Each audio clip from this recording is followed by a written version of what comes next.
souls free. Bahama the epitome of what a true spitter should be. Not no self-appointed queen abusing authority. Audibly, I'm heaven sent transmitting spiritual. Alafia, Sis Ianifa, how you doing? I'm wonderful. Thank you for asking. I trust all is well with you. I'm doing very well. It's been a long week, so I'll be so glad when the holidays are over. I'm not a fan of winter or anything cold. You know, Christmas, bah humbug. Right. The Scrooge. This time For of real. year is At a department store when I was 21 for a few months, and for that it was for the Christmas season, and that whole time turned me completely off to Christmas. I always hated the winter. I can't take the cold. If I could move somewhere warm and just be there for the rest of my life, I would be happy, but I can't take Christmas. I hate Christmas. Yeah, I think when we were children it was probably okay, but now that we're adults, you know, and you know the real meaning behind it. It's not Jesus' so-called birthday, and it's so commercialized. I don't know. I'll be glad when 2016 finally kicks rocks. Yeah, for real. This year's been crazy. I don't know what it is. I thought 2015 was bad, but it didn't have shit on 2016. This year overall was just... I totally agree. It's like butt whooping and butt whooping. Yeah, and, you know, this has been one for the books. I can honestly say this has truly been a horrendous year for me and for a lot of people that I know, especially a lot of clients, those who have contacted me for readings.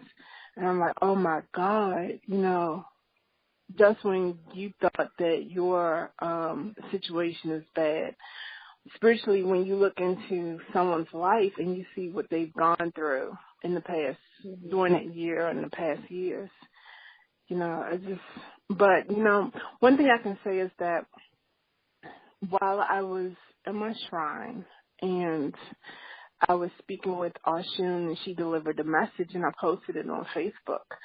And she basically said that people who had suffered so much in this year that she was going to bring sweetness back into their life. And all that she asked is that she be remembered and thanked. And, you know, Oshun is the Orisha of beauty and aesthetics. She's about sexuality and sensuality. She's about the feminine principle. She's one of the great mothers. Right. She's a girly girl. And anything that has to do with, you know, like being social, being frivolous and happy. And she's also very powerful in her own right. That's Oshun. And for her to say that she's going to bring sweetness back into people's lives, that was music to my ears. And so after the convention, I decided to set up a prayer circle on the group that I started. And I told people to... Yes. Oh, yes, Playground. I love that. It's a closed group. Thank you. Thank you so much. I do play. It's a closed group, meaning you can find it, but you can't see what we post. And I believe you can see who's a member, but you cannot see what we post unless someone shares it, like on their wall. But anyway, I relayed the message to them, and I put the message from her on my personal page. And I also asked people to put requests out for prayers. And so every day, no matter what I'm doing, I try to pray at 9 a.m., 12 noon, 3 p.m. I pray earlier. So in case people are like, well, it's 3 o'clock now and she's not praying, because I pray earlier, 6 p.m. and then again at 9 p.m. tonight. And I go through the whole list of those requests, both public and private. And I invoke Eshu when I'm at my shrine, and I can do it that way. I invoke Eshu, and I ask them to carry the request to the specific Orisha that will get the job done for that particular person. And lo and behold, people are beginning to taste the sweet. You know, they are beginning to see that there's power in prayer. And I'm just so happy that people who thought that all hope was lost are beginning to find hope again. You know, my goal is to try to help as many people as possible and to make it so that they know that even though they may think that they are voiceless, that they do have a voice, and that I hear them and I can feel them. Being an empath is kind of hard when you come in contact with so many different energies. People, so a lot of times they don't have to say what's going on. I can feel it, so it's hard. But I just want people to go into 2017 smiling and happy. That's all I really want. Right. Well, that's beautiful. I know, Thank you. I saw in the group that you have these prayer times, and I never asked or petitioned or made a request personally, but I can see the results that people are, they're voicing that, you know, whatever I asked for, whatever I said I had a problem with, a way was made and the door was opened up for me, so thank you. So it really, you know, it really increased in me, I guess, that conviction that prayer actually really does work. And it's more about, you know, the energy that you're putting into it and petitioning the right ancestors for the right job. So that's something I definitely wanna explore more of. But I'm kind of curious about how you grew up. Like, were you always into do you practice Ife or Ifa? Ifa? Yes. Yes. Well, I grew up like a lot of people did in a Baptist household, and unfortunately every Sunday I was ushered off to Sunday school, and it did not work on me. You know, instead of being in class, I was too busy chasing boys or getting chased by boys. And so my attention span when it came to Christianity would never be there. And so I had 1,000 questions. And one of the questions was, you know, the preacher would get up and say, hair of lamb's wool and skin of burnt copper. So why do you have this white man on your wall? I had a problem with that. And no one could really answer that question. Right. And after being popped in the mouth a couple of times by my grandmother, I learned to stop asking her that question and to, you know, just deal with it until I could get to an age where I didn't have to go to church anymore. And so it wasn't until college that I graduated from an HBCU here in Baltimore called Coppin State. And I had a professor who taught classes on Africa. And these were like filler classes. They weren't like mandatory classes. And so I had taken his class, and no one warned me about this professor. And it was the best thing I could have done. No, because he was hardcore, old school, diehard Pan-African Black nationalist, and I loved it. And he had no filter, you know, but being an elder, you don't need a filter because you earn the right to say what you really want to say. And he gave us a better perspective and appreciation for all things African. And so when he started teaching on African religion, I too was under the mindset it's voodoo. And when you say it like that, first, you say it with such disdain, like it's something totally wrong with voodoo. And it's not. Voodoo means spirit. And voodoo is our ancestral birthright. Right. And when people practice or decide to reclaim their spiritual birthright, they are reclaiming those traditional African belief systems that we lost during Alma Afra. And so he was so powerful in his presentation that he only focused on three: the Akan religion, a Sarset or Kemetic religion, and at the time people were calling Ifa Orisha Yoruba. And I was still in college and I was living here in Baltimore, and there were no spiritual houses that I could attend to. And I think the only black bookstore we had just opened, called Everyone's Place. And so there was no internet. And in order for me to find out about African belief systems or religions, I would have to speak to someone who openly practiced. And so it was hard. And he had an 8th grade society, which he said was comparable to Greek sororities, because the thing was, you can't be an African and be Greek. That means you suffer from double consciousness. And therein lies your problem, and which made a lot of sense to me. And so he invited certain ones to be a part of his 8th grade society, and I was one of the ones that he invited. And part of our initiation was to go down to Oyotunji African village in Sheldon, South Carolina, to see how African life is. And his thinking was, if you never get on a plane and physically go to Africa, Oyotunji is the next best thing.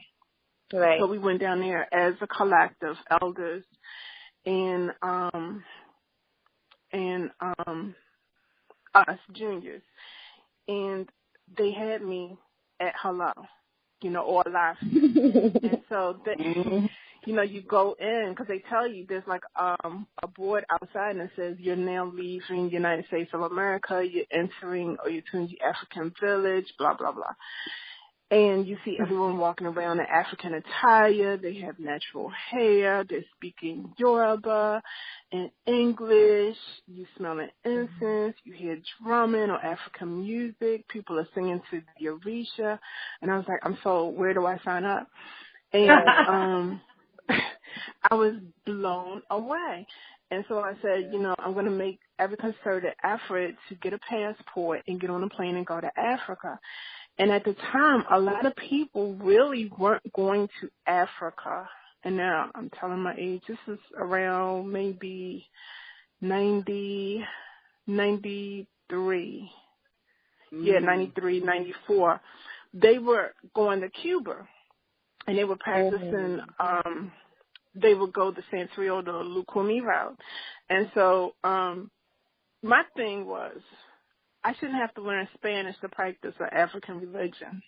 Right. And although I appreciate our Spanish brothers and sisters for holding on to tradition, still, Africa is the foundation. Right. And as many times as I've been to Africa, Spanish folk are flying in hordes, going to Nigeria, going to Benin to get rituals, get initiations, etc. So once I graduated, I moved to D.C., and I came across a couple of spiritual houses, but they really didn't speak to me spiritually. And I hooked up with this person who had a spiritual house in Jersey, which wasn't probably the brightest idea I ever had, but because of his actions, he put certain things in motion, and so it brought me to the point of where I am today. And I can fault him, but it's like I can't fault him. But sometimes when people get into the belief system, they do it out of arrogance, and they don't come from the standpoint of wanting to help people. It's all about money. So after I left his Ile, which means spiritual house in Yoruba, I hooked up with my godmother, Oshunbamake Aduke, Ibarvatun. She since passed, and she was in Pasadena, Maryland, and she was like a godsend. She was the epitome of an Oshun priestess. And, she gave her blessings for me to go down to Oyotunji to get initiated into the Egungun Society, which is the Ancestral Society. And that was in 98. And then 9 months later, I'm on a plane going to Africa to get initiated to Oya. And then 9 months after that, I'm back on a plane going back to Africa to get initiated to Shanko, Kawokapi. And so it's been a long, long journey. So I tell people, this ain't my first day at the rodeo. I think I know a little bit about what I speak when I talk about ancestral reverence and Orisha worship. And the way I was taught is old school, which I appreciate. But unfortunately now a lot of new school, or should I say new age priests, they're cutting corners. They aren't doing the right thing. They think that they can get by doing half-ass jobs, and you can't. Like I tell my clients, it's all well fine and dandy if you're a vegan, but your Orisha ain't vegan. Exactly. Neither your ancestors. So, you need to quit that new age thinking and get back to basics and do it how it was done before we lost everything during our African Holocaust. And that's where I am now. And so I've been practicing since 94, been initiated on different levels since 98. And my last initiation was a few years ago to Ifa. And that I have to let people know that you are called to the priesthood. You just don't wake up and say, I think I'm going to decide to get initiated to Yemaja or to Oya. It don't work like that. It either comes in a reading or you have a series of life events that make it so you have to go get a reading, or if you're at a Dupre Orisha or a Bembe or a Tambor, and the Orisha tell you need to get initiated. And not everyone who's initiated is supposed to have a ELA with godchildren and service the world. Sometimes you get initiated for your health. Sometimes you get initiated just to take care of your family. I know a lot of priests like that. But it's hard work. Unfortunately, people think when you are a priest or a priestess that I levitate and I can walk on water and, I can do the so-called Jesus thing. I can turn water into wine. I can more. Exactly. And so it's like, no, I don't do that. I work a 9 to 5 just like other people. And, I bleed and pee just like y'all do. I have good days, I have bad days too. So, a lot of people, they put a lot of high expectations on priests and priestesses, especially when they come to us for work, for spiritual work. And the ethical ones, if they tell them, no, I'm not going to kill your ex-lover, or no, I'm not going to kill that child, or something crazy, or kill your boss.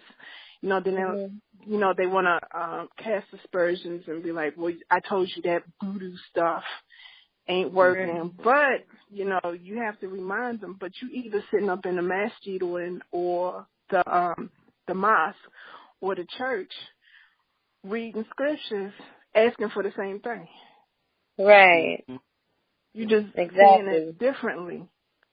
And so then when you come across someone who's about doing work, and because you think, okay, let me give this person $100 to make all my problems go away, we tell you, no, we're not doing that. Then you want to turn your nose up and say, it's witchcraft or it's of the devil, but you ain't had that mindset when you came to me asking me to kill your ex-lover or kill your boss. So, I mean, it's very interesting. It's been a long journey, and my goddaughter, Omitola, has been asking me to write a book. And I'm like, no one wants to read a book about my life. But, you know, if I do write a book, I'm going to name names. A lot of people going to get pissed off, but, you know, it is what it is. And no, and the thing is, a lot of us need that. Like, we need to hear the stories of the elder women. And now, I'm not to say that, you know, all the women who are older, who came before us, who went through this way before we did, as we stepping into it, we need to hear y'all stories, because we're coming into it honestly with no guidance, no rule book, no handbook. And the good thing about the practice is, a lot of times it's your own personal journey. You know, and of course, in each tradition has its own steps and rules and regulations, and an actual way that things are done. Once you get initiated, you learn. But this life, like the life from birth, as in your spiritual birth, to your passing into the ancestor realm, you know, we want to know the wisdom behind it. We want to know, you know, as we come into our 30s, 40s, and 50s, how do we handle these, you know, looking ahead, how do I handle these eras that I'm about to come into? And I would love to read your life story. You know, it seems very... my co-host is on, Sister Da'Ank. Introduce yourself. Hi. Yeah, my name is Sister Heath. Facebook. I'm on your friend. I'm in your group and everything like that. But I'm Da'Ank is my African name. And I was gonna say, Mama Omi talked about you, but she didn't talk about you levitating. She talked about you have such good character, because so many things you hear about different priestesses and different traditions, they're taking advantage. You know, they sleeping with the women, they're milking people for money, they're not doing what they're supposed to do. And she said, my godmother, every other census is my godmother. My godmother does not, that she doesn't try to shop for godchildren. She does readings to, if you belong even in that tradition, or if you belong with her, and she lets you come to her, and she's so proud of the way you conduct yourself. Is it called Iwa Pele? You know, she's so proud of your character. And I just wanted to piggyback on what Risha said, because when the young people come in, they see this horrible scene. You know, they don't know where to go. Everything looks complicated and expensive. They don't know what's real.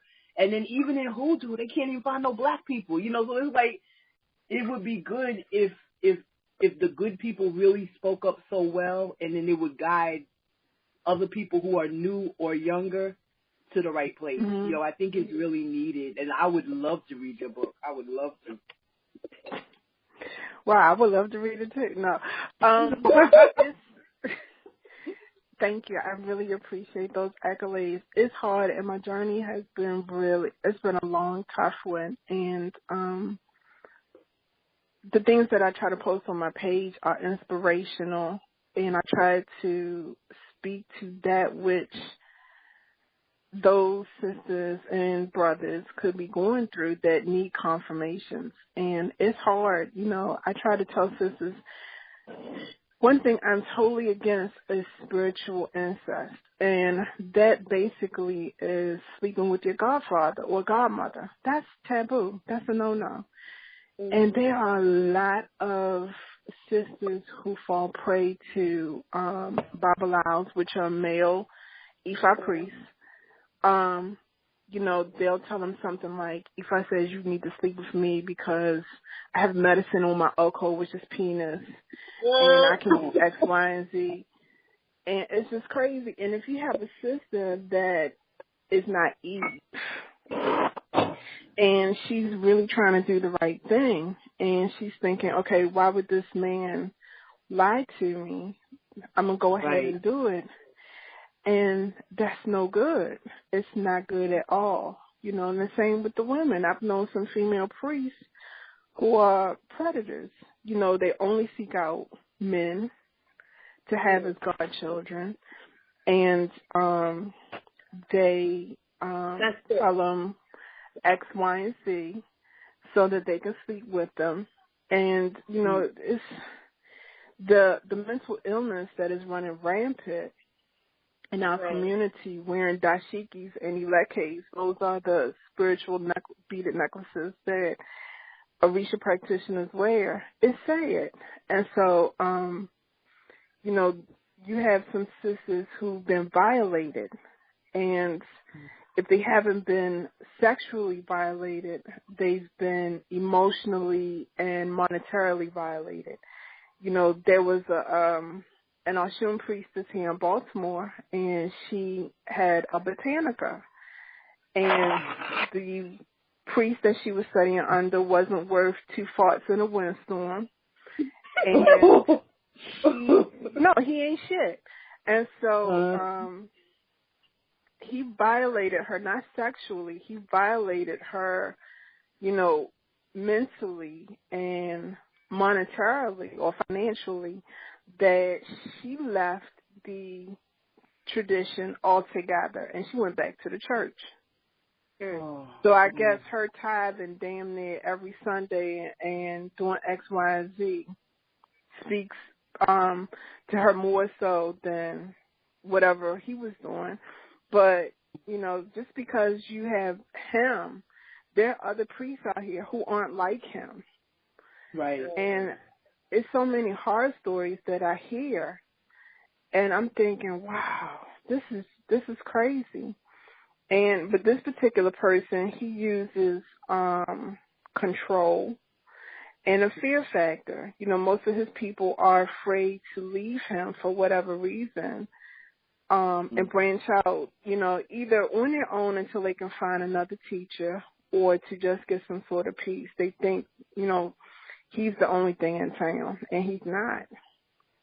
But the stories are just sad. And then it's even more sad when you have people who've paid money to get initiations, and then they find out that their initiations are invalid because the person who did the initiation wasn't given the authority to do initiations, or they just didn't know what the hell they were doing. And so you, like me, when I hooked up with that idiot in Jersey, he initiated me to Yemaja. And I love Yemaja to pieces, but in my heart I knew that wasn't my mother. And so everything about the initiation was invalid. First of all, Yemaja is a water deity. Traditionally, she governs over the Ogun River. But over here, the land dictates how the Orisha are practiced in whatever land that you have Orisha worshipers. So over here, she's associated with the upper layer of the ocean, which is all well, fine, and dandy. But you do have some diehard traditionalists that are saying, no, you got to go to the river. Let me tell you something. You can take your offerings damn near anywhere, and it'll be accepted. It's about the intent, but I digress.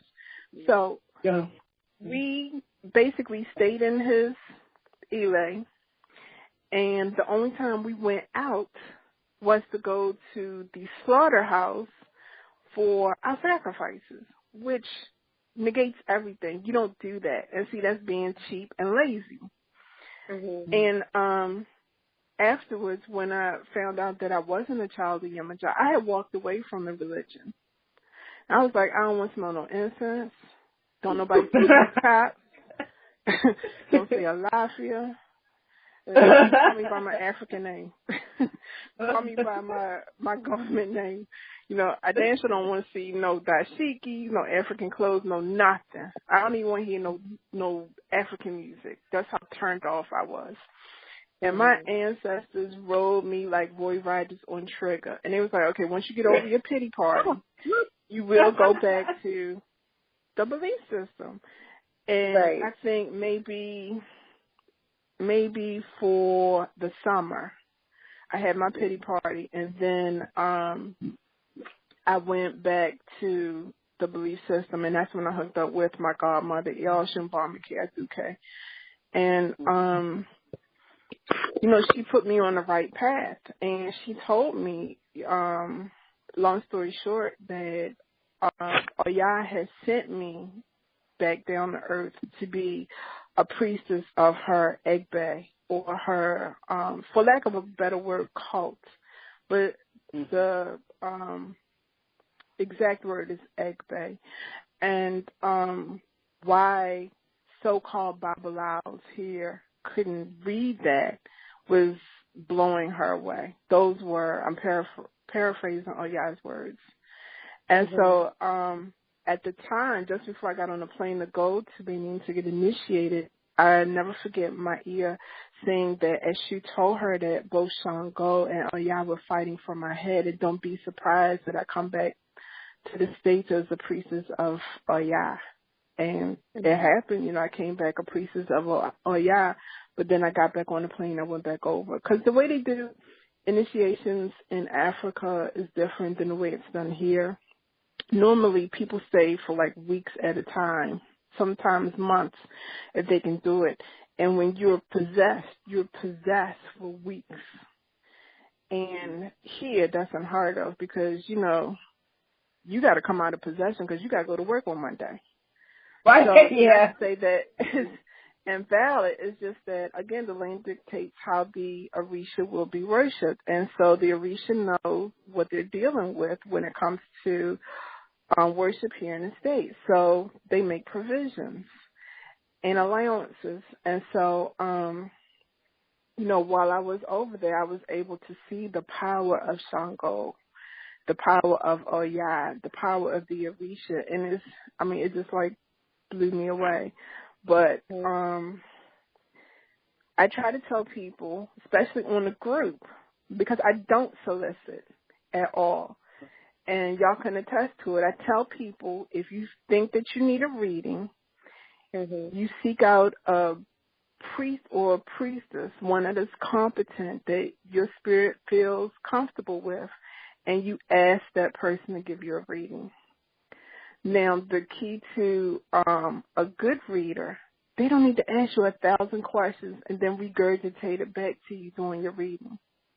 Right. When I get clients who come to me for readings, the only thing I need to know is your name, your birth name, the day you were born, and your mother's name at the time of your birth. And that's because, say if your name was Jane Marie Doe and you were born 1/1/61, that could have been 10 other Jane Marie Does born the same day in America. But if I say Jane Marie Doe, born 1/1/61, child of Nancy Marie Doe, then that pinpoints you. And so Spirit will speak to you in your situation. A lot of times when I do the readings, people will say, I just want a general reading, see what Spirit has to say. Or they'll say they have a specific question. And then I look into the past, in the present, and the future. And for me, when I do the readings, a lot of times I kind of have an idea of what's going on with the individual. And so when I throw the Miranda Lagoon or the 16 calories, it just confirms what spiritually I'm seeing, and it'll give insight into that individual. And so then if there are any messages from the spirit world, meaning the ancestors, then I'll tell them, you know, you have an ancestor that may look like this, or is going back X amount of generations. They want to be acknowledged, you know, like that. So you get you're trained to do the Merit de Lagon, the 16 calorie system, but every reading has input from your ancestors or from spirits as well too. You expect to have that for every single reading? It would be nice. I have read people, and I can see that Egun with your immediate ancestors, and their ancestors, they just stand there and look. They don't say anything, because we have to be mindful that not everyone's ancestors were priests and priestesses, kings and queens. You have some folk whose ancestors were water bucket carriers. Right. They were farmers. They were teachers, midwives, what have you. our goal, once you come into your spiritual consciousness and you learn about ancestral reverence, is to elevate your ancestors. And to do so, I tell people you need to set up your ancestral altar and begin honoring your immediate benevolent ancestors. And people always ask, why do you say benevolent? Because we all have riffraff in our family. Right. That who wasn't hitting on nothing in the physical realm. And so you calling on Uncle JJ and Aunt Mookie, and you know they was addicts, you know they was thieves. They can't serve you no good purpose in the spirit realm, so don't call on them. You know, you need a change. They don't know nothing about anything good, so why would you expect those ancestors to help you when you need money to pay your light bill, or when you need money for daycare, or you need money for groceries? How they going to help you? But anyway, ancestral reverence is most important, and basically it's setting up the altar, like I spoke on in the group, and calling upon your benevolent ancestors, giving them light, candle, giving them something to drink, which is like either water or hot tea or hot coffee or whatever it is that they like, gin, rum, whatever it is. Because once you begin to build your altar, your ancestors will tell you what they want on the altar.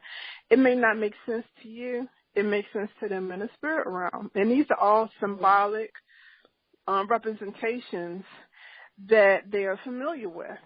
Like for me, I have, I had some ancestors who were Muslim, and they are from, I think Mali. But anyway, I have like I don't know what you call it, the hand of Fatma or something. Whatever The hand of Fatma, yeah, that. I have that representation on my altar because one of my eagles said they wanted it. And he's from Mali, and he remembers that. And so he wanted that representation. So who am I to be like, I ain't putting that on my altar? No. If this ancestor has did miracles for me, then I'm going to make it happen. You know, I have another ancestor, my grandmother. She was a deaconess in the church, so I got a Bible on my altar. You know, that's what she was about. When you're calling upon your ancestors, you don't necessarily have to speak to them in an African language unless you are maybe first generation born here and your people are Nigerian or Ghanaian, Sierra Leonean, whatever. Talk to them in English. A lot of us have Native American blood running through our veins. You know, talk to them. You'll be surprised at the confirmations that you will get just by speaking to your ancestors. And tell them to make it plain. Be like, if I'm on the right path, show me a sign. You know, let me smell something sweet. Or let me hear a bell, something. You'd be surprised what the ancestors can do in the spirit realm that will literally blow your mind. And you don't necessarily have to be standing at your altar every day to pray to them. You can be praying to your ancestors because they're always all around. While you're cooking, while you're driving. You know, a lot of people say that they don't know how to pray. And to me, that it almost sounds crazy, but it's not.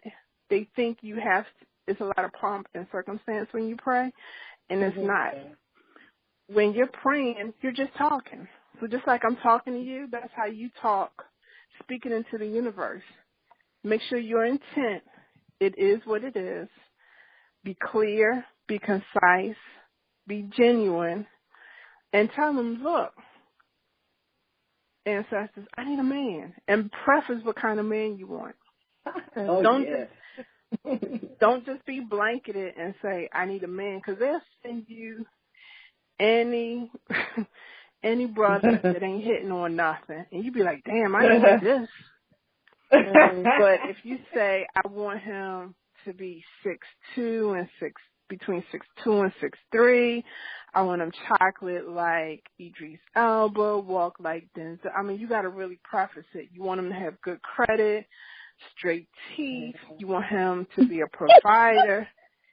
Seriously, you have to preface it. And I keep telling people, be careful what you ask for, because that is how your ancestors in the Orisha, or whoever you are petition, that's how they're going to bring it to you.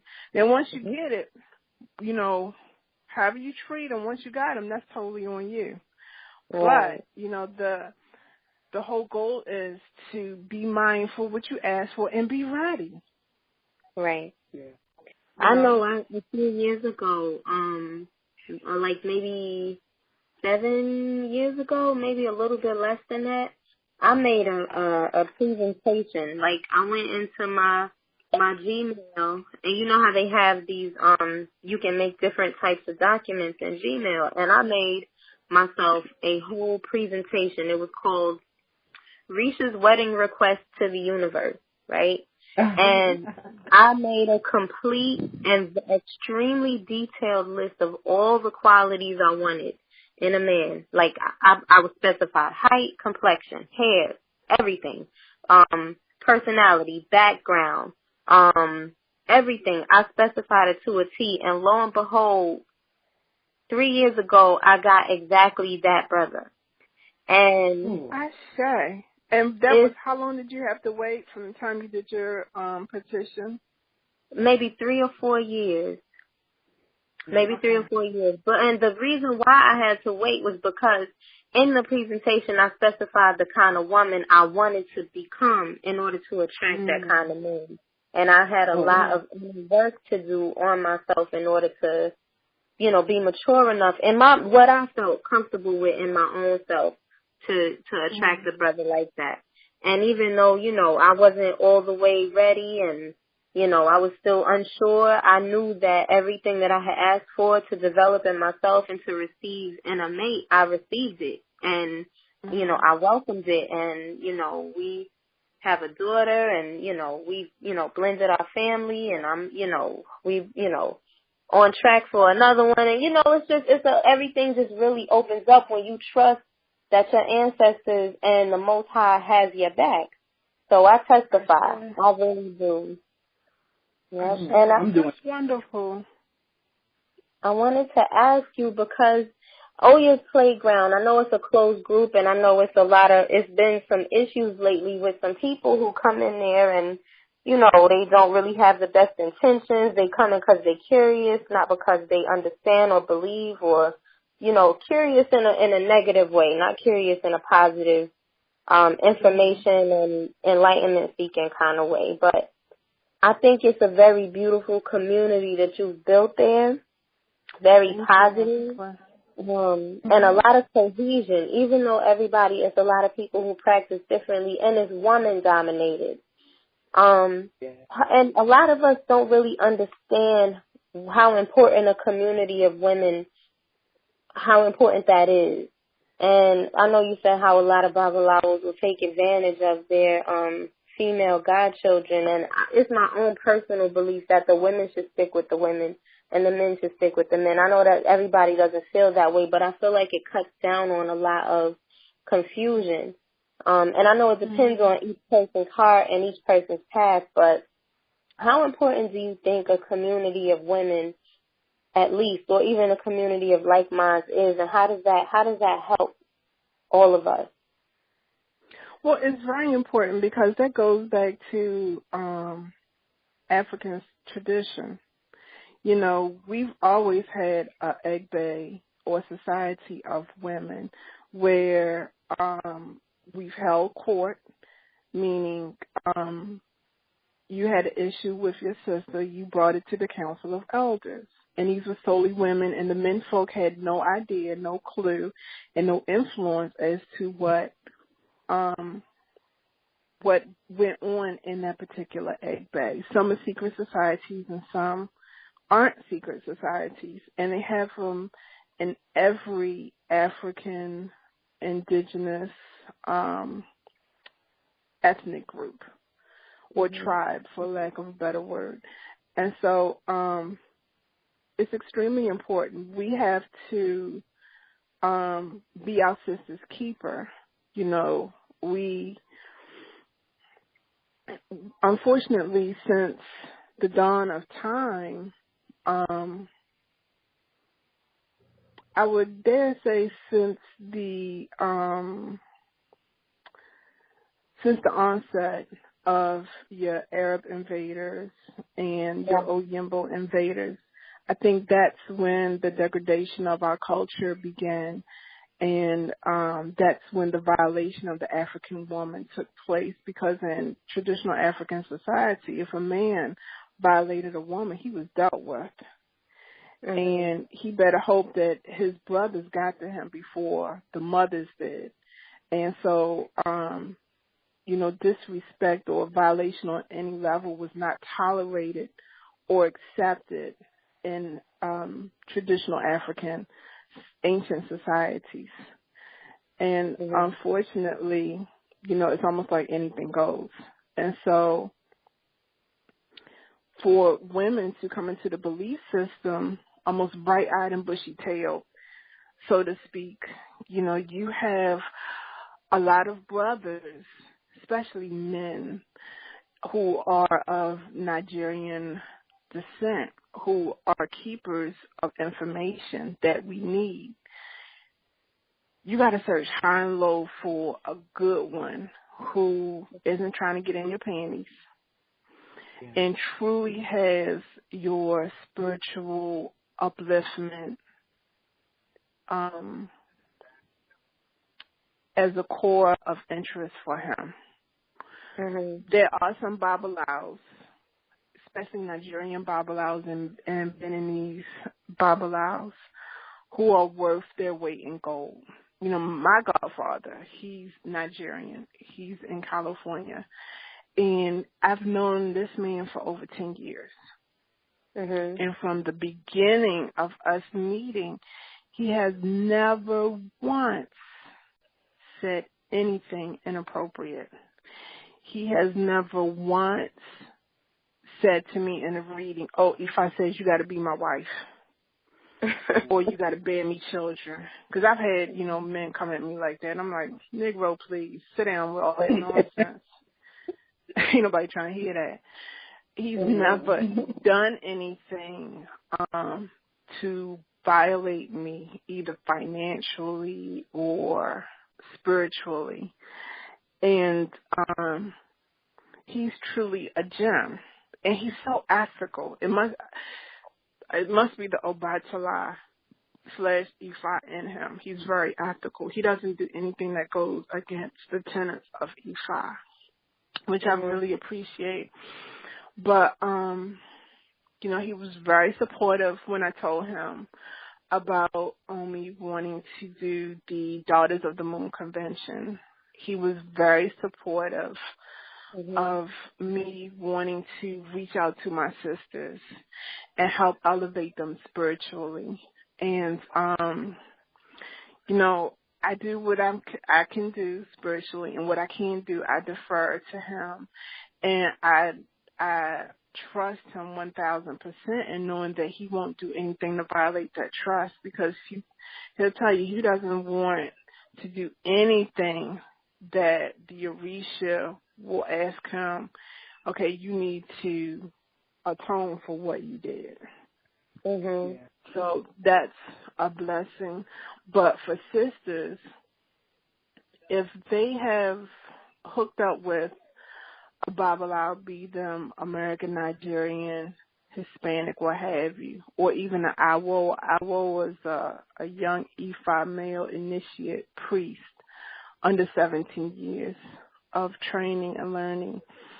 If they've hooked up with one and that brother is in meeting your spiritual needs, then roll out. Find someone who speaks to your spiritual needs. You know, we all have the innate gift of having Ori, which is your spiritual third eye. If you get a red flag or if you feel something ain't right, then something ain't right. And you need to listen to your voice. If this man is telling you, oh, it's not going to work out between you and your husband because you need to marry someone like me, meaning like a Babalawo or a chief, because I've had that happen to me, roll out. You know, what these men fail to realize is that when we make our transition into the realm of the ancestors, it's Oya who takes the last breath. Mm-hmm. And when you're standing before Olodumare, which is the creator in Yoruba, when you're standing before Olodumare and you have to atone or attest to all of your earthly deeds, I would love to be a fly on the wall when Olodumare says, yeah, but all of these women, you told them they had to sleep with you in order to either get Orisha, get initiated, get salvation. Mm-hmm. You know, what say you? That type of thing. Mm-hmm. What they going to say? And so you'll either have to repeat your life and hope you don't come back as a gnat on a dog's ass. Or you be born, no, seriously, or you be born, you know, into a life where you just can't catch a break. And that's because you have to pay for your past karmic debts. Mm-hmm. You know. So, I was going to say the person can't believe in these things if they're doing that. How you think you're getting away with it? You know what I mean? Arrogance. And a lot of them think that they are a Rumula Jr. or right. I'll just sacrifice a goat and all will be well. Good luck with that. Ain't enough goats in the world for you to... Exactly. And, you know, it's just... I mean, it blows my mind at so many things that these men think that they can get away with. And I just sit back and wait for the karma train to come deal them their comeuppance. But sometimes, you know what, you can't be spiritual with, we're going to call them ninjas. I was told to stop calling certain folk niggas. Spiritual with ninjas. And sometimes it almost gives you like instant gratification to lay hands on folk and not in a spiritual manner. Because I can tell people, I'm from West Baltimore, and we don't play that disrespect stuff. Right. So you can throw if you want, but trust and believe, I'm going to lay hands on you. That's right. I ain't no easy win. And that's right. Good luck with, exactly, good luck with going to your pots and thinking you're going to send me some more juju because I done put foot to ass. I'm not having it.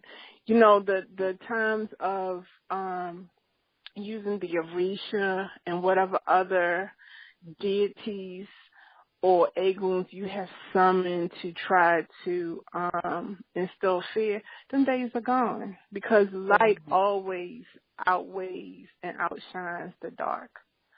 Always. And people are too smart nowadays. No, go ahead. I'm sorry. No, that's okay. I said as long as there's, as long as you continue to walk in the light, you know, whatever people do in the dark, it will come to light, and those individuals will be dealt with in one form or another, you know. And what's sad is that a lot of these people think that they are above reproach, but if it doesn't affect you, it could affect your children or your spouse if you have one. But, you know, I'm from the school, let it happen to them. Let them get cancer of the balls. I don't care. Let them get cancer of the blood, the brain, the bones. I don't care.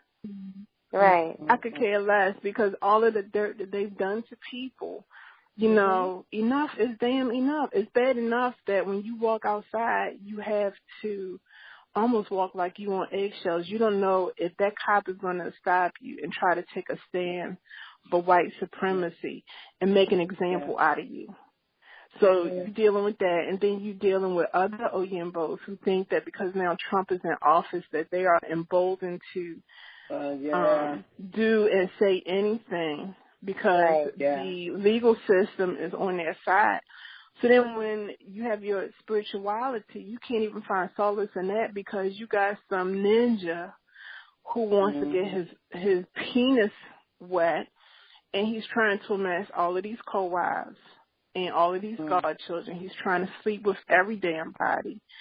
And, he doesn't care about your spiritual elevation. He got bills that need to be paid. So, of course, your sacrifices or your spiritual work is comparable to whatever bill he has on the table. And he's trying to look good, to people when he goes out to different bimbes. But people who know the real deal know that your days are limited. Right. I was gonna say it's a lot of people who, as they come into like true knowledge of self and ancestor, you can't just pull a fast one on a lot of us like you used to. Most of us are not afraid of any threats of, bad juju and, somebody this one's gonna put a hex on you or this. I see a lot of fear still, especially people who are new to the idea of it. And it was something Omi said that really resonated with me. She was like, people always want to know, did somebody do some work on me? And the answer is 99% of the time, nobody did any work on you. It's you in your own way. And, what I'm saying all that to say, most of us are not afraid of that because we know the protection that we have around us. We deliberately put protections around us, and we don't live in the fear of any type of power that somebody else might have over us because, you have no power over me unless I give it to you, And so that's something that I take to heart, because I'm a strong believer in making sure that you put out good to get it back and, to just live in courage and live in strength and not worry about, you know what I mean, other people's magical practices being thrown your way. So. But there are definitely people out there who are just innately evil. And they don't know how to do good. Everything they touch turns to vinegar. And unfortunately, no matter how much spiritual protection you do, it's almost like they one up on you because while you're asleep, they're up working. Right. And so you don't know what spiritual system they have tapped into to use to make your life a living hell. Right. And so I've had the so-called best of the best throw at me. And I've told, people straight up, let me tell you something. Yeah. If I see your ass walking down the street, you best run. Because if I get out my car, it's on. Yeah. Plain and simple. I felt her with her. It was a sister who, she said something she said something with a lot of fire on it, and I responded with fire. And then she tried to do something to me, and I automatically, I knew where it was coming from. I knew what it was. I was doing it. I knew everything. And so she reached out to me, and I responded to her. I said, listen, you need to chill before you get yourself hurt. You don't know, if you don't know who you're working with or what you're doing, you should probably stop. And so, she didn't address it, but she didn't ignore it. She just continued the conversation. I understand where you're coming from. I apologize, da-da-da-da. And, we continued from there, but I told her sternly, but, without any more fire, because I was just as fire as her in the moment, you need to chill out. You can't just go around doing whatever you think you're able to do to any old body, because you don't know who you're messing with. You never know who you're trying to hurt. They might hurt you worse. So. And isn't it a shame? It's like you have all of this so-called power. If we collectively use it against police brutality and white supremacy, we wouldn't be in the state that we're in. But no, we too busy throwing at one another. You know, this one doesn't like this one because whatever reason, so they throw because they don't want to see you get ahead, but they have no desire to get ahead. So they want to knock you off your game. And I'm like, damn, you need to get your ass whooped. Right. You ain't got to worry about me going to my A-goon saying, please protect me against so-and-so. If I catch your ass out in the street, I'm going to lay hands on you. Plain and simple. Because, you know, to me, it's like, it makes no, and that's what I don't have patience and tolerance for. I know a lot of priestesses be like, and shaking their head, but it is what it is. I keep it 100% real. I ain't there yet with all that kumbaya, can we all just get along? Let's hold hands. That ain't me. If you swing at me, I'm swinging back, and trust and believe I will connect. Who's not going to? Now, I don't understand all the nonviolent stuff. I don't understand. This throwing at each other been going on for a long time. I went to Ancestral for like 20 years. And when I got in there, I told my mama I was going, and the first thing she said is, I sure hope you ain't doing that hoodoo mess I grew up with. And she didn't mean that she didn't want me to deal with the spirits. What she meant is that where she was from, people were constantly throwing at each other.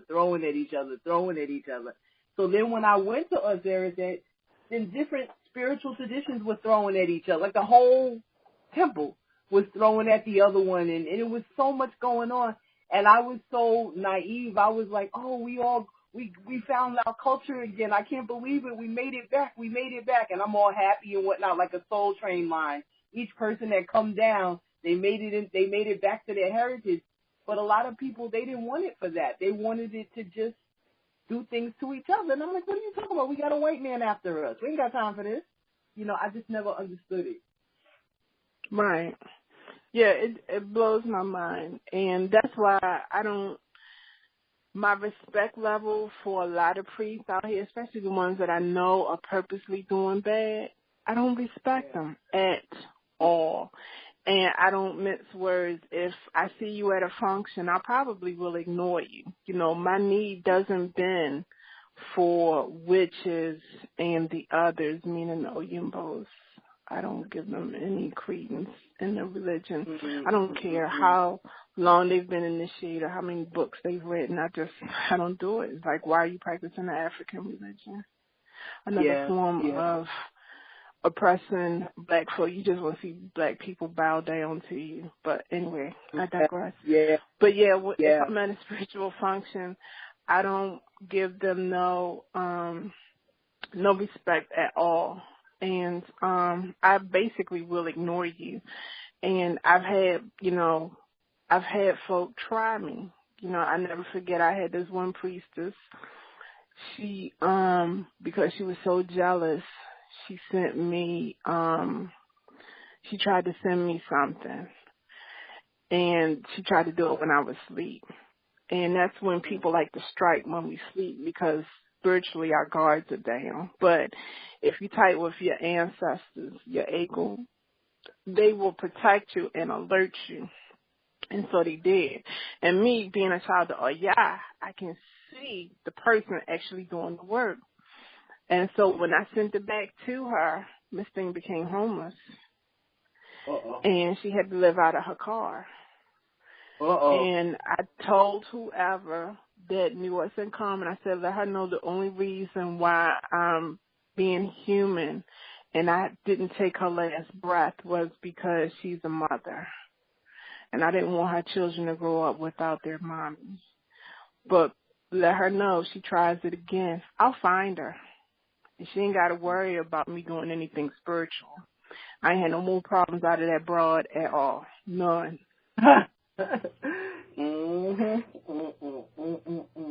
Is there a simple protection that people can do even if they're not initiated? And would you share it or would you not want to share it online? Oh no, I totally believe in teaching and sharing. You know, get right with your ancestors. You know, they are your first line of defense. They will help you. And again, you know, you call on your benevolent ancestors, ask them to protect you, especially when you're sleeping. If you have children, protect the children when they go out to school. Go to them daily. You don't necessarily have to stand over your altar per se, but acknowledge your benevolent ancestors. If you knew that grandma and granddaddy were, you know, worth something, call them by their names. If you don't have names, just say, I call upon my benevolent ancestors. I tell people, try not to wear your shoes in your house, because when you're out and about, you have so much energy collected on the soles of your shoes. You don't want to bring that energy into the house. So as soon as you come in, take your shoes off. You don't want to track that energy throughout the house. Spiritually clean your home a lot, especially if you have a lot of activity. You know, sage out your house, smoke it out really good. If you can get hyssop, which is a good spiritual cleaner, Florida water, put that in your cleaning agent like Pine Sol or whatever you use to do your floors, your walls. Wipe down your floors and walls. If you have carpet, put it in a spritz bottle. After you vacuum, just spritz the carpet really good. Be mindful who you let into your home, because a lot of times everyone that calls themselves your friend, they're really not your friend. They could be spiritual vampires. They may not have your best interests at heart. So they bring in a lot of negativity with them. If you have a friend and you find that that particular person, every time y'all hook up, when they leave you, you feel drained, you just want to lay down and go to sleep, or something bad happens, like you losing something just ain't right, then you may want to reevaluate your friendship with that particular individual. Don't let that person in your house. Damn sure don't eat nothing from that person. You have to spiritually be on guard. Don't let everyone, for sisters with hair, especially natural hair, don't let everyone be in your hair. Mm-hmm. You know, God forbid someone gets a hold of your hair or body fluids. They can wreak havoc on your life. Don't lend out your clothes. Don't lend out your shoes. Don't accept anything. Your Ori, or your spiritual third eye, is like a radar. And it works if you're spiritually in tune. It'll work to the point where it will let you know something ain't right. You'll get this gut feeling. And if you get that feeling, if someone says, here, so-and-so, I baked pie. Do you want to try this pie or cake or cookies? Or I made this dish, and they give it to you, and you feel some sort of way, put that shit in the trash. Don't eat it. Because that's your Ori telling you, yo, something is up. What else can you do? There's other things you can do. You can take cascarilla or efun, which is cascarilla you can get at any botanica. It looks like chalk. And you can sprinkle it. Right. You can sprinkle it around your home to prevent negativity from coming in. But doing all of this means nothing if you have no faith and you don't believe. Right. I have to tell people, and I can't preface enough, you have to believe in it in order for it to work. So if you are in a quandary and things are happening and you're wavering between African spirituality and still wanting to call on your fairy tale of Jesus, and you decided that you're going to do certain things in African spirituality to see if it works, and you do it and you're not getting any results, it's because your faith isn't 100% there. You have to, totally believe. You have to stand firm and knowing that your ancestors have your back, but they don't have your back if you're not acknowledging them. You know, if you have an ancestral altar, but you haven't gone to it in weeks, please dust that thing off, clean it up, and get back to talking to your ancestors. These are your immediate blood relatives that just want to be acknowledged. You acknowledge them, and they will work wonders for you. They will help you spiritually. So when you're sleeping, if you feel like there's something going on, your ancestors can spiritually protect you, your family, and your home. You know, unfortunately, we are most vulnerable when we are asleep. Another thing you can do, you can take a bowl of water and put some, it's on the tip of my tongue. It almost smells like mothballs. It'll come to me. But it smells like mothballs, and you can get it in squares. I can't think of the name. But anyway, you can crumble it up, or you can take mothballs.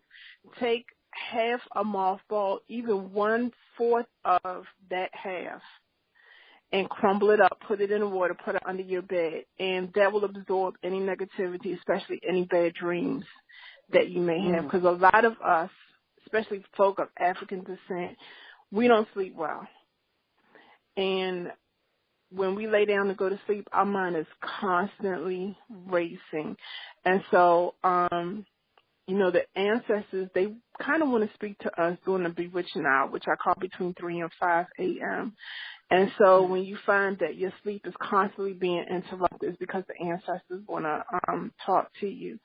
So if you're plagued with nightmares, you know, begin to write down what the nightmare is, if you can remember it. Sometimes there's messages in nightmares, and there's definitely messages in dreams. And a lot of times our ancestors are trying to get our attention in dreams. We just have to learn how to decipher the message and ask them to make it plain. Be like, yo, don't talk to me in parables. You know, this isn't like storytelling time. I need you to tell me straight up, yo, your boss is crazy. So be prepared when you go into work tomorrow. And then I will know that, okay, I got to be on the lookout for my boss. But you have to get right with your ancestors. And it takes time. You're not going to necessarily, it's not going to happen overnight. Unfortunately, a lot of people want everything instantaneous. They want everything to happen right away. And you have to cultivate that relationship with your ancestors and work on it. But you will see improvement in your life. I promise you, you will see improvement. But you can't neglect them. You have some good. Oh, go ahead, Miss Pat. I'm sorry. I'm sorry. I was gonna say those are good tips. Do you practice a little hoodoo also, as well as Ifa, or some of those? Yeah, I think I was doing it before I was initiated, and I just didn't know what the term was. But basically, it's when you tap into nature, and you are using the energies of nature to get what you want. Yeah. Right. And I was looking. Go ahead, you go, Rita. No, because I was about to have her go into her store and promoting what she's about to start offering. So go ahead. If you have another question, I don't want you to get it unanswered.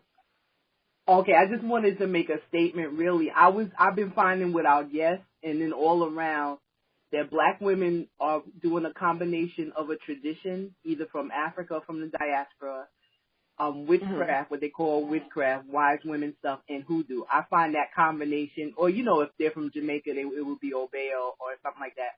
But I find that everybody is doing that, and they're mixing a little bit, and I really like it. You know, I really like. When I first came, it's like, oh no, everything has to be what Sarah said. Now it's like it feels right. It just feels right to take those natural, what you do as a woman, and then the hoodoo from down south, you know, and then also your tradition, you know, and to have all three. I find that almost everybody's doing that. You know, I wanted to know if you found the same thing. Yeah, I have, and I think it's, a beautiful thing to see sisters tap into the power. And like I said, at the convention, do you and be unapologetic about it. Yeah. Stand in your truth. And, whatever label you feel comfortable with, if you need to label yourself so that people know who you are and what you are, then own it. Don't be ashamed, because Jews are not ashamed to say they're Jewish. Right. Muslims, damn sure ain't ashamed to say that they Muslim. Mm-hmm. So why should you be ashamed to say, I'm a witch, or I'm a priestess, I'm a shaman, I'm a root worker? Don't be ashamed of it. Right. Own it. I agree. Mm-hmm. Yeah. And this is where I know you have a lot of products in your store, Ile Oya Botanica. And the shop, I had to physically close the doors in April, and I anticipate reopening probably in the spring of next year. But we do have some things on Etsy. I have to revisit that, because I think right now Etsy is just showing candles for whatever reason. But it is www.ileoyabotanica.com, which is ILEOYA botanica.com. And then people can also find me on Facebook, either through Oya's Playground. And again, it is closed, but if you type in Oya's Playground, you will find the group. And we just made 1,000 members mark today, so I'm so happy about that. And unfortunately, I had to block my first person, some Jesus freak, that he thought he was going to come into the playground and talk all of that fuckery and nonsense about Jesus. I got time for that. So he got the skid mark on his hand from me booting him out. But normally I will accept anyone into the playground, but Spirit said check his page, and when I did, the first thing that was that stuck out was repent now or go to hell. And I said, oh, hell no. Me cussing him out royally. So you can find us at Oya's Playground, or you can friend request me. My Facebook name is Ianifa, and that's IYANIFA. Alashe Olori Ogunshina, or Olori Oyadeli, something like that. Why you don't know your name? Oh, yes.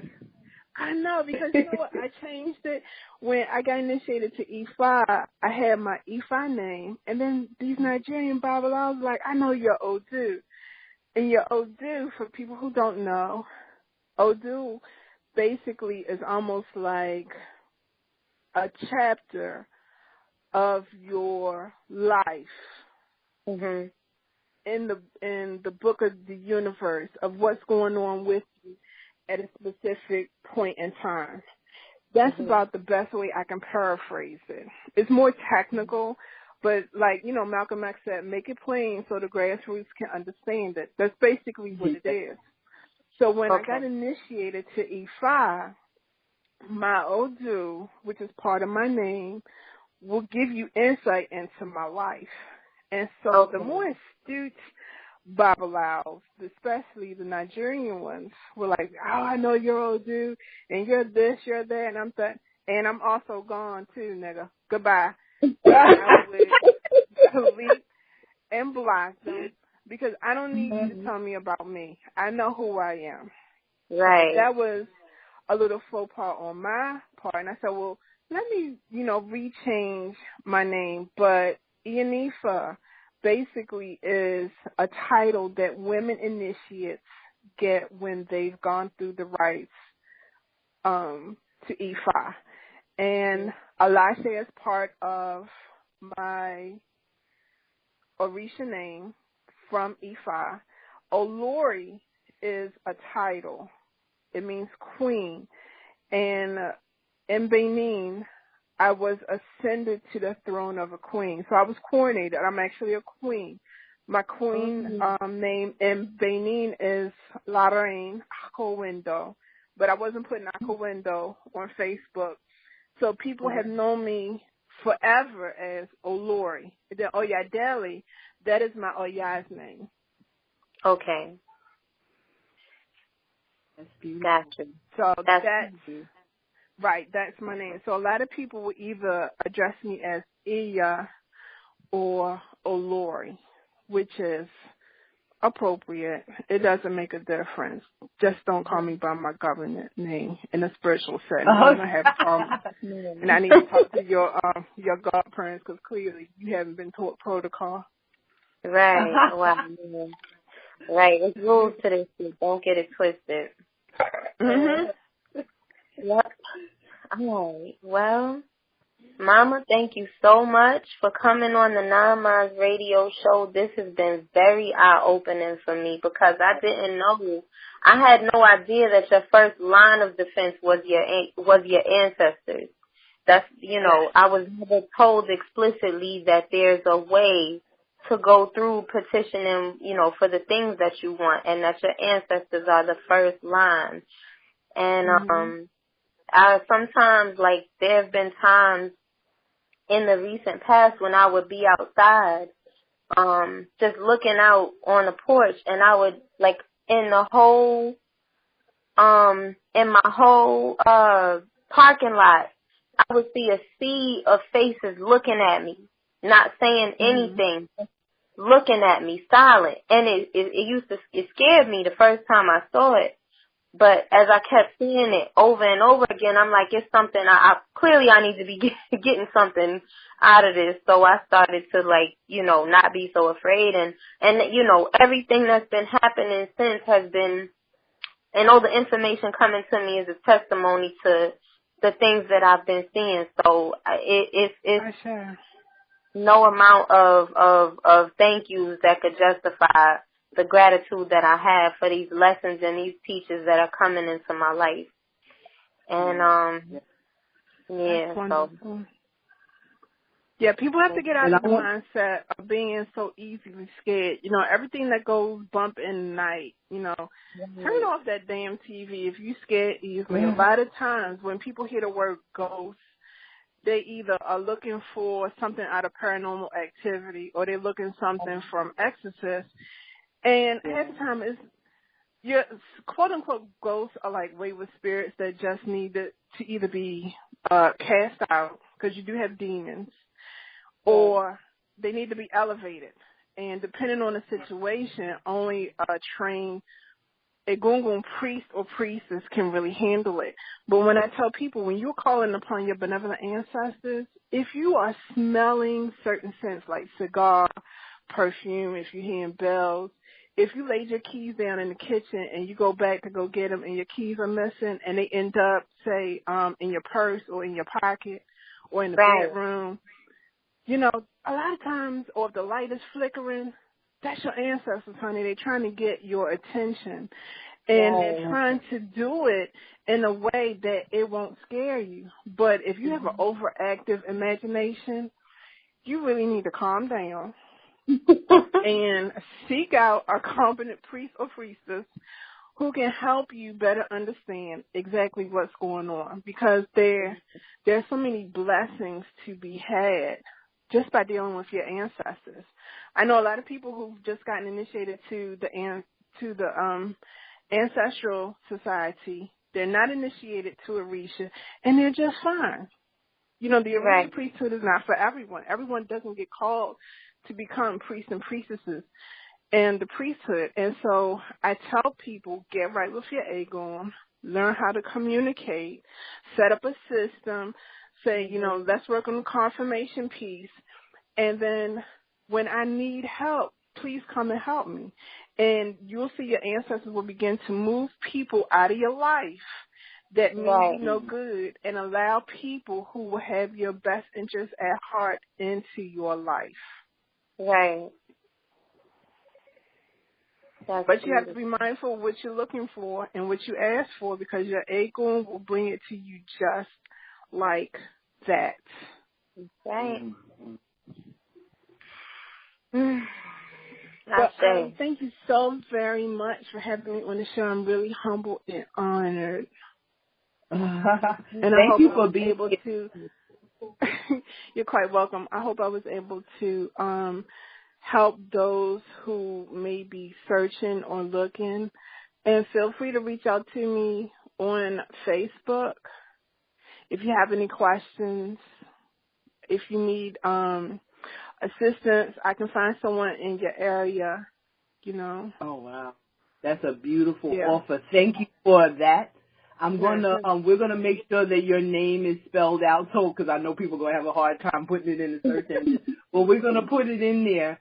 And I just wanted to say one last thing. Thank you so much, and thank you to Mama Omi and the Daughters of the Moon for what you're doing for sisters, bringing us together, because it means everything to us, because we don't always have in the physical world the people that we need around us, and you know, these spirits are starting to talk to us and move us, and we're like, okay, what do we do now? And then it's a dangerous, we discussed today, it's a dangerous place out there, because not everybody is there for good reasons. So thank you for being that light, and the whole everybody. Thank you for that. You're welcome. Ashe. And you sisters have a beautiful and blessed evening, and may this week be the start of something big for both of you and for your listeners as well. Thank you. You're welcome. Peace.